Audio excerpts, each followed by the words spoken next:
Long before nukes or drones, humans were killing each other with sharpened sticks, flying axes, and swords sharp enough to slice bone mid-gallop. And we didn't just survive, we got really, really good at it. The atlatl. Before guns, swords, or even proper language, humans figured out how to kill something without getting close enough to be stomped.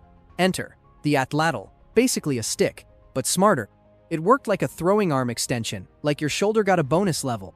You loaded a dart, think spear but skinnier, flicked your wrist, and suddenly that stick was flying over 100 miles per hour. Cave people weren't messing around. The earliest known atlatls were found in Europe and the Americas. Some were made from antler, bone, or carved wood. Simple, portable, silent. Ideal for hunting giant things that didn't want to die, like mammoths, giant ground sloths, or anything else that could gore you in seconds.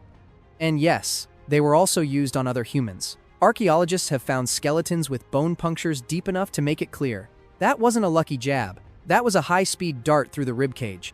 From a guy standing way over there. This was humanity's first long-range weapon, and it rewired how we thought about fighting. You didn't have to be strong. You just had to be quick and know the angle. Add some practice. And congratulations, you're a Paleolithic sniper. The Aztecs used a version called the Tlacochtli. The Inuit used theirs on seals and caribou. Aboriginal Australians used similar systems to hunt kangaroo. If you had one, you had power. If you didn't, you were lunch. But the real danger? It was easy to make and hard to dodge. By the time you saw it flying, it was already in your chest, or thigh, or eye socket. So the next time you hear someone say ancient people were primitive, just remember, they were building mechanical weapons before the wheel even got invented. And they weren't testing them on paper targets, they were testing them on megafauna and each other. Stone Age diplomacy, one dart at a time. The Egyptian khopesh. The Egyptians didn't just stack giant rocks into triangles. They also knew how to win wars with style and brutality. Their favorite tool? The khopesh. Half sword, half sickle, and fully capable of ruining your afternoon. This curved bronze weapon wasn't about finesse, it was about grabbing your enemy by the shield and yanking him into a bad day. The khopesh showed up around 2500 BCE, hitting peak popularity during the New Kingdom, especially under military-minded pharaohs like Thutmose III and Ramses II. It was the weapon of elite warriors, bodyguards, and royal enforcers. You didn't hand this to your average foot soldier, you gave it to the guy who needed to look terrifying while being terrifying. The blade was usually 20 to 24 inches long, with a distinctive hook on the end. That curve wasn't decorative. It was for snagging limbs, ripping shields away, and following up with a fatal slash to the neck or chest. Bronze might not cut like modern steel, but at full swing, it didn't need to. It broke bones, shredded tendons, and left wounds that turned septic by sunset.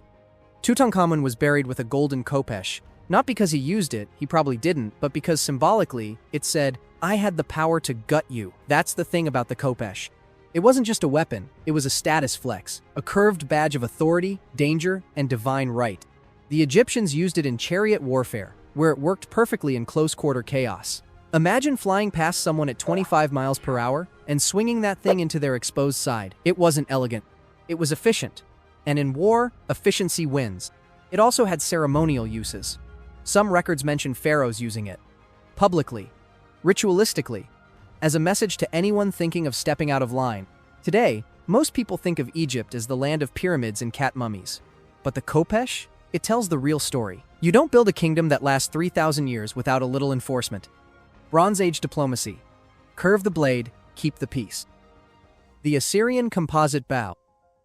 The Assyrians weren't famous for their warm hugs. They were famous for showing up, leveling your city, and sending a message with your king's head. A big reason they pulled that off? The composite bow, a weapon that didn't just shoot arrows, it shot terror. By 900 BCE, Assyrian archers were riding into battle with bows that bent like pretzels and killed like cannons. Made from wood, horn, and sinew, these laminated bows packed way more power than a regular wooden stick. The sinew contracted when dry, the horn expanded, meaning the whole thing was basically tension on steroids. More tension, more power. More power, more dead enemies. They didn't invent the composite bow, but they absolutely weaponized its potential. Earlier civilizations like the Egyptians and Hittites used it too, but the Assyrians scaled it. They made it standard issue. The Assyrians weren't just shooting from a distance. They were doing it from horseback, mid-gallop, with precision. Their cavalry archers could reload and fire fast, real fast. Ancient records describe volleys so dense they darkened the sky, which sounds poetic until you realize it meant everyone was dying at once. Enemy troops panicked before contact even happened. That was the plan. Start the fear early, end the fight quicker. Assyrians trained for years to handle these things. They didn't hand a composite bow to a rookie. You needed strength, skill, and a complete lack of mercy. That last part, they had in bulk. Cities that resisted them got peppered with arrows, then burned, then rebuilt with new Assyrian names. Even archers were considered elite high-ranking soldiers who could change the outcome of a siege with enough altitude and a clean shot. And these weren't casual arrows. Some were tipped with bronze, others with iron, depending on how badly you needed to ruin someone's armor. Against leather, clean kill. Against scale armor, still fatal if you knew where to aim, and they always knew. The composite bow let them fight from a distance, control the battlefield, and hit targets long before swords came out. It helped turn Assyria into the first true military superpower. If you resisted, they didn't send a diplomat. They sent 1,000 arrows. So while everyone else was still swinging clubs, the Assyrians were running a long-distance business. Why charge the enemy when you can erase him from 300 feet away? The Greek dory. If the bow was about range, the Greek dory was all about formation, timing, and stabbing anything dumb enough to step forward. Around 700 BCE, the Greeks weren't just inventing democracy and geometry, they were also perfecting the fine art of organized killing. The dory was a 7 to 9 foot spear, used by hoplites, the heavily armored citizen soldiers of Greece. It had a leaf-shaped blade on one end and a bronze butt spike called the sauroder, lizard killer, on the other. Yes, they named a backup spike after stomping on reptiles. That's how serious they were. That spike wasn't just for show, it doubled as a counterweight and could be flipped downward to stab fallen enemies while keeping formation tight. It was brutal engineering with battlefield logic.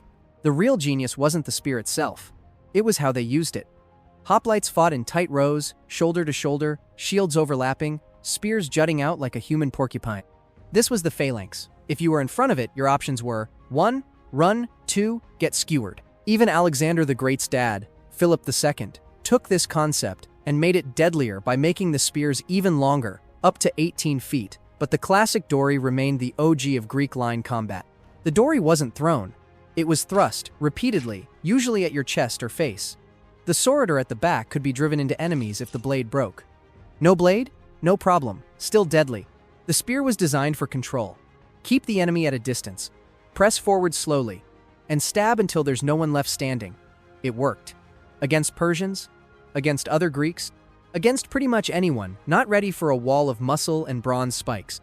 It wasn't flashy. It wasn't romantic. But it was effective. Especially when backed by 1,000 other guys doing the exact same thing. Precision, repetition, unity. Welcome to Greek warfare. And in case someone dropped their spear, they'd just pick up the next one. Dories were mass-produced and easily replaced. Unlike the poor soul on the other end, the dory wasn't about individual glory. It was about survival through coordination. Your job wasn't to look heroic. It was to stab and not break formation. That's it. 1 point, 1 job, 1 dead enemy. Flaming arrows. When diplomacy failed, ancient armies had a backup plan: burn everything. Around 500 BCE, someone had the bright idea to soak arrows in pitch, light them on fire, and shoot them at things that didn't want to be on fire. Flaming arrows weren't subtle. They were loud, chaotic, and perfect for turning wooden cities into ash piles. Used by Persians, Greeks, and pretty much anyone who liked a good bonfire, these arrows weren't meant to kill directly. They were designed to destroy morale, smoke out defenders, and cause total panic. Fire didn't just hurt, it spread. Fast. Especially in cities built from timber, straw, and poor decisions. Even fortified towns weren't safe. Stone walls don't burn, but everything inside them did. Storage barns, grain silos, siege engines, they all went up like tinderboxes. A single flaming arrow into a rooftop could take out a whole block. No explosives, no magic, just fire and fear. Once roofs were burning, defenders had a choice: put out the flames or fight the enemy. Most couldn't do both. Guess who won? During the Greco-Persian Wars, flaming arrows were shot into boats, siege towers, supply lines, anything flammable. And back then, almost everything was. Leather tents? Gone. Wooden bridges? Toast. Thatched roofs? Please, you were asking for it. At the Battle of Plataea, Greek forces reportedly used fire tactics to trap Persian soldiers inside barricades, torching the enclosure after sealing the exits. That wasn't strategy, but incineration. They weren't perfect. Wind could ruin your aim. Rain made things complicated. And occasionally, archers lit themselves on fire. Occupational hazard. But when it worked, it was devastating. Pitch and resin were the usual fuel. Both sticky, both toxic. Some armies even mixed in oil or sulfur to make the flames harder to extinguish. Imagine pulling one of those out of your wall, still burning, still dripping, and then realizing it was just the beginning. This wasn't just about setting fire to stuff, it was about control. A well-timed barrage could force your enemies to abandon towers, retreat from gates, or run straight into your ambush. Fire turned war into chaos, and chaos favored the prepared. Ancient warfare wasn't clean. It was hot, smoky, and full of screaming. Flaming arrows didn't make it more honorable, they just made it more effective. Who needs gods of war when you've got fire, string, and terrible aim? The Yorumi. Some weapons stab, some slice. The Yorumi does both, in all directions, while trying to kill the guy using it. Invented around 300 BCE in southern India, the Yorumi was a flexible, coiled whip sword made of thin steel. It was the weapon version of a panic attack.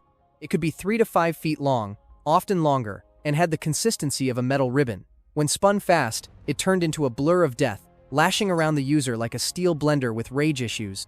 You didn't use this unless you knew what you were doing, or unless you really hated everyone near you.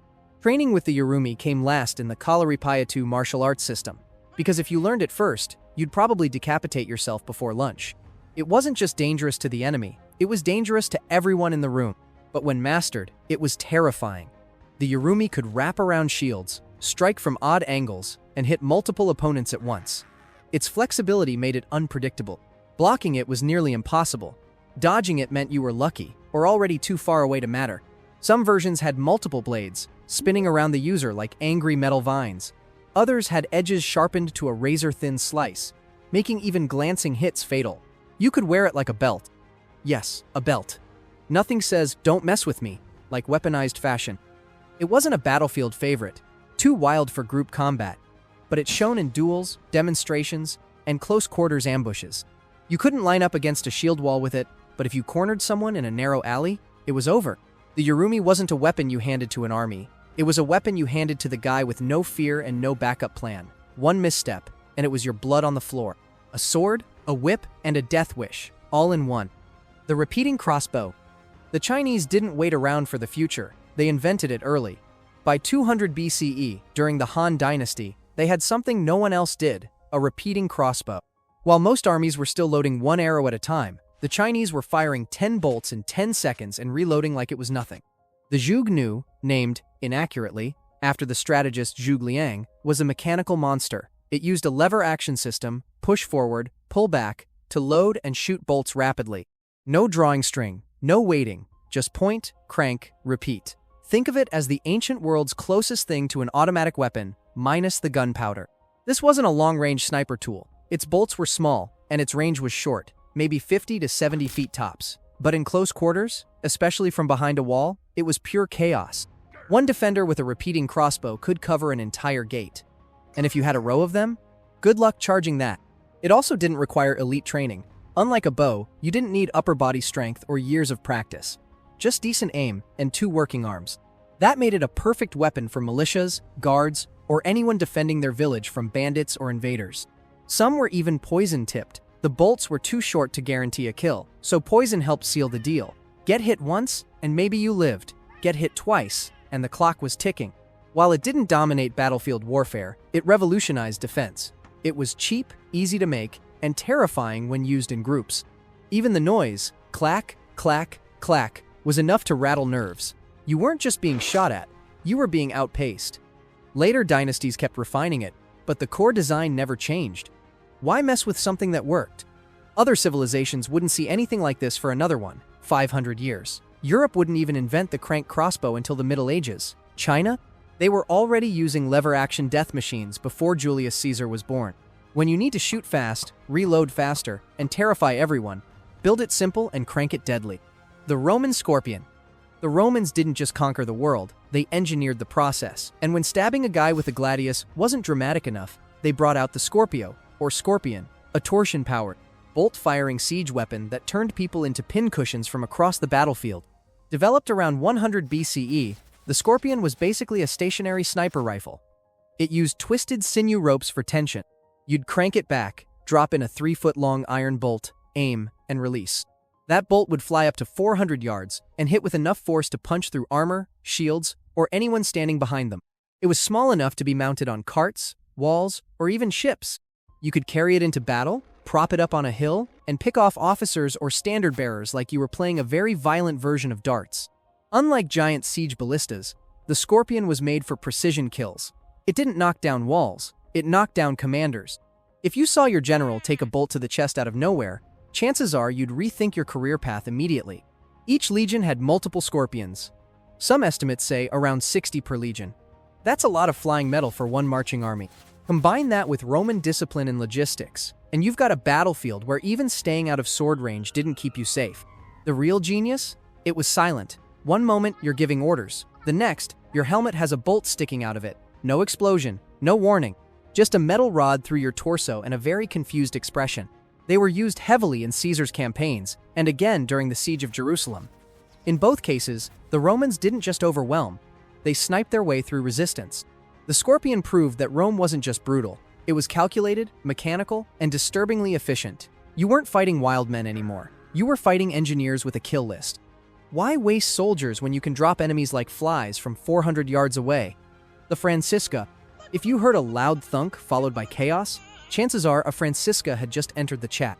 Around 400 CE, the Franks, yes, the tribe that gave France its name, started chucking these short-handled, curved blade axes at Roman faces. And they didn't miss often. The Francisca wasn't elegant. It wasn't balanced for pretty rotations.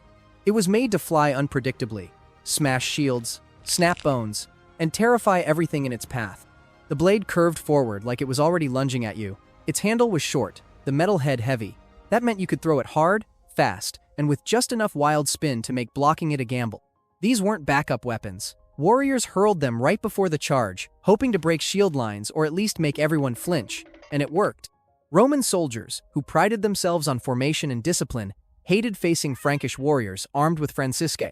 You'd hear the thud, see the ranks scatter, and then the enemy was already in your face with a sword. And if the axe didn't hit you, no problem. They carried more, or just ran up and used it in melee, where its weight did the rest.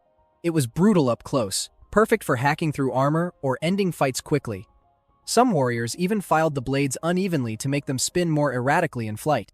Because accuracy is fine, but fear is better. By the 6th century, the Francisca was iconic. Other Germanic tribes copied it. Even the Byzantines started training troops to deal with it. That's when you know a weapon is doing damage. It shows up in your opponent's manual. It didn't require years of training. Just arm strength and bad intentions. You didn't finesse a Francisca. You flung it like you meant it, then charged into the hole it left. Rome had order. The Franks had flying axes. Guess who stuck around? Sometimes, all it takes to topple an empire is one well-thrown axe.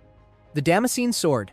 By 700 CE, war had a fashion upgrade. Enter the Damascene sword, a blade so sharp, so strong, and so ridiculously beautiful that people still argue about how it was made.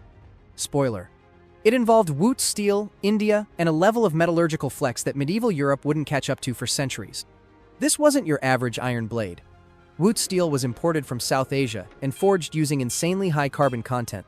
When cooled properly, it produced a distinct watered pattern, swirls that weren't decorative. They were the result of carbon nanotubes and carbide structures, which, in plain terms, meant the blade could cut through lesser weapons without losing its edge. Arab and Persian swordsmiths in Damascus took this steel and turned it into curved, razor-thin killing machines. The kind of swords that legends claim could cut a silk scarf mid-air, or slice a rock in half. Are those myths? Probably. Were people afraid of them anyway? Definitely. The sword itself was usually a scimitar-style curve, ideal for slashing from horseback.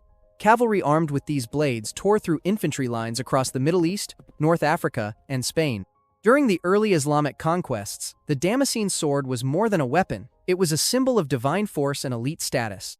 No two blades were the same. Some were marked with inscriptions, others had secret forging recipes lost to time. Modern scientists have spent decades trying to reverse engineer one. The results? Close, but still not quite right. That's how advanced this tech was. The swords held their edge, resisted corrosion, and looked gorgeous doing it.